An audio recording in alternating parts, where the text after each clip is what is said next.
Praise the lord. ఉదయకాల సమయంలో ప్రార్థించారా? దేవుని వాక్యం చదివారా? దేవుని బిడ్డలారా, ఉదయకాల సమయంలో మనలో చాలామందితో ప్రభువు ఒక మాటను జ్ఞాపకం చేయాలని ఆశపడుతున్నాడు.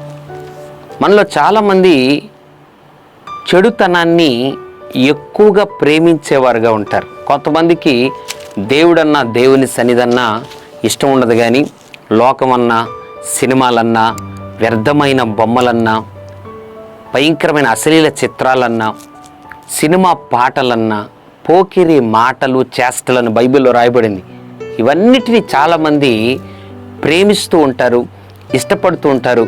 బాప్తిస్మం తీసుకొని కూడా సినిమాలు, సీరియళ్ళు విడిచిపెట్టలేని వారు, వాటిని ప్రేమించేవారు చాలామంది ఉంటారు. సినిమా పాటలు వినాలని, చెడును ఎక్కువగా జీవితంలో ఆస్వాదిస్తూ చాలామంది అందులో నిజమైన సంతోషం దాగి ఉన్నట్లుగా సాగిపోతూ ఉంటారు. కానీ వాక్యం అంటుంది, దేవుని బిడ్డలారా, కీర్తనల గ్రంథము 97వ అధ్యాయం 10వ వచనం. కీర్తన 97:10.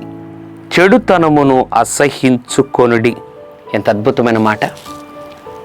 యెహోవాను ప్రేమించు వారలారా, చెడుతనమును అసహ్యించుకొనుడి. అవును, చెడుతనమును అసహ్యించుకోవాలి. నీ జీవితంలో ఎప్పుడైతే చెడుతనమును నువ్వు అసహ్యించుకుంటున్నావో, నీవు దేవునికి దగ్గరవుతున్నావని, తద్వారా నీ అభివృద్ధి ప్రారంభమవుతుందని ఒక గొప్ప సంకేతం లేదా గుర్తు.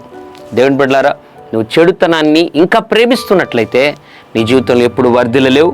ఉదయకాల సమయంలో నేను ఇంతకుముందు చెప్పినటువంటి ఆలోచన విధానం, క్రియలు నీలో ఉన్నట్లయితే దేవుడు నీతో మాట్లాడుతుండగా పశ్చాత్తాపడు.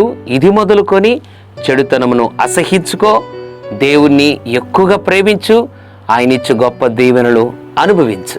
పరిశుద్ధ తండ్రి, నీ కొందనాలు. చెడుతనమును ప్రేమించువారుగా ఎంతమంది ఉన్నారో వారిని క్షమించండి. ఇది మొదలుకొని చెడుతనమును అసహించుకొని ముందుకు వెళ్ళేవారుగా చేయమని, తద్వారా గొప్ప దీవెనలు పొంది నీ కృపను నాయన అనుభవించువారుగా చేయమని యేసు నామములో ప్రార్థిస్తున్నాం తండ్రి. ఆమెన్. God bless you.